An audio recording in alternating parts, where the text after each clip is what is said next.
Kamera läuft. Okay, wir sind ready. Ja. Ja.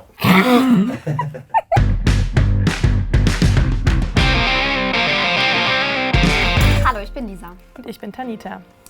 Sag mal, Tanita, ich werde sehr häufig von meinen Kunden gefragt, was Teamarbeit eigentlich ausmacht. Wie reagierst du auf diese Frage?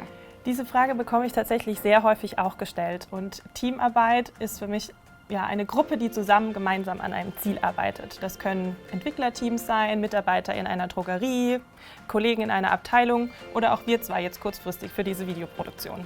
Okay, stimmt. Für eine flexible Zusammenarbeit, die dann erfolgreich sein soll, braucht man ja aber auch ein Werkzeug. Und wir beide sind nun mal Teams-Fans. Das heißt, wir arbeiten unglaublich gern mit Teams zusammen. Was mir daran besonders gut gefällt, ist, dass wir auch mobil arbeiten können, also von unterwegs. Ja, also es ist tatsächlich so, dass ich nicht nur von meinem Smartphone oder Tablet jederzeit auf Teams zugreifen kann, sondern ich kann auch Teams für meine individuellen Bedürfnisse einstellen. Und das schauen wir am besten im nächsten Video mal an, wie ich über die Menüleisten da Teams für mich gestaltbar machen kann.